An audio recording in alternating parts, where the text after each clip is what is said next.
نو حدیث کې راځي چې دا اودس اوبو سره لاس وینځلو سره د لاس ګناه تویږي او مخ وینځلو سره د مخ ګناه تویږي او د سر مسې سره د سر ګناه تویږي او د خپو وینځلو سره د خپو ګناه تویږي. نو دا علم الله امام ابو حنیفه رحمت الله علیه تم ورکړو.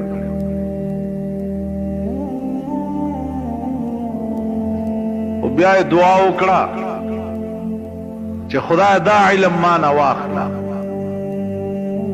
ځکه چې زه چاته ګورم او دغه اودس کې ګناه وینم نو سړی راته سپک بیا ښکاري. نو د دې وجه نه د علم رانه لرې که چې ما ته د انسانان چې دي چې سپک ښکاره دي.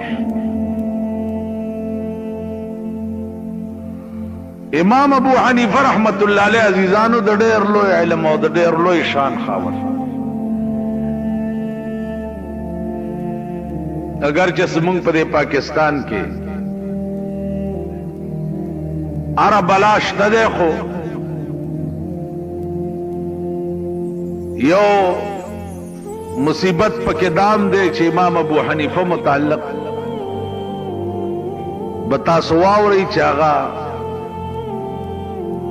تقلید ناجائز دی او داغه علم دومره نه و، په حدیث نه پوهېدو. د امام ابو حنیفه رحمت الله علیه علم و محدثانه رنگ خود څه کوي، داغه قیاس داسې و قیاس چې هغې ته به د خپل وخت مجتهدین حیران شي.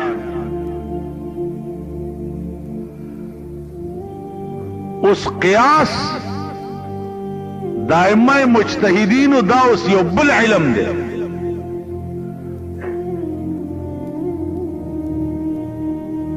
تپوسو شو د علماؤنا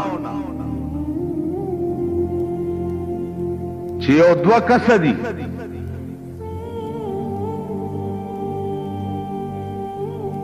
د شپې وده شو چې سهار را پاسېده، په یو ملګري د شپې اودس اورېدلی، اوس اوبه نشته چې دا یو پې ولامبي او دا بل پې اودس وکړي.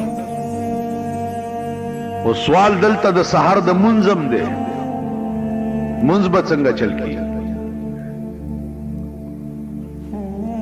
مسله دا ده چې اوبه نه وي تیمم به ووهي، نو تیمم خو دواړو ووالو.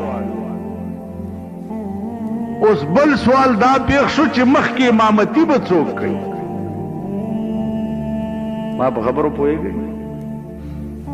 تیمم خو د بې اوبو د نشتوالي د وجې دواړو ووالو، په چا چې اودس اورېدلی او دم تیمم ووالو، او څوک چې هسې و هغه هم تیمم ووالو.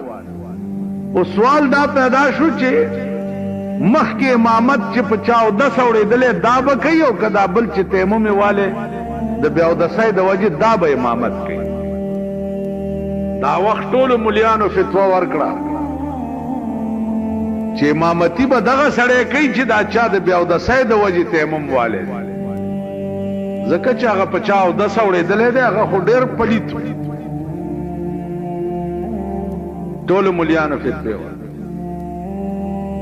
ځکه تېره جمعه ما تاسو ته ویلي چې فتوې ورکول خو آسان کار دی، ډېر خلق به درته پیدا شي. امام ابو حنیفه رحمت الله علیه ته چې خبره رااله، هغه وی چې امامتي به دغه سړی کوي چې دا په چا اودس اورېدلی او تیمم یې والی، دا به مخکې امامت کوي. دا چا چې د بې اودسۍ د وجې تیمم والی دی دی به امامت نه کوي. اوس عقل دا وایي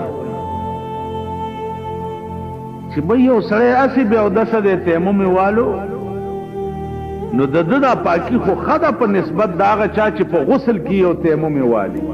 تاسو عقل به هم دا مطلب. امام صاحب نه وجه تپوس وشوه چې هغه سړی به ولې امامتي کوي چې کوم سړي باندې اودس اورېدلی او تیمم یې والی. امام سے ورته فرمایل چې کم سړی چې په غسل کې هغه تیمم والو د ده دا طهارت په دې تیمم سره طهارت مستقله شو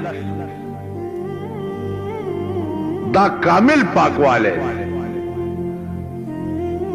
او د بیاودسۍ د وجې چې تا تیمم والی دی دا ناقص پاکوالی دی د عارض د وجې دته منځ پې روا دی او جنوب چې تیمم والی دا طهارت مستقله دی نو مخکې امامت به هغه سړی کوي چې څوک مستقل پاکي هغه سړی به نه کوي چې څوک عارضي پاکي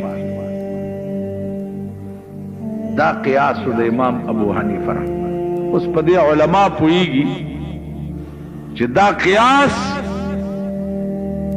د وخت ائمه او مجتهدین ورته حیران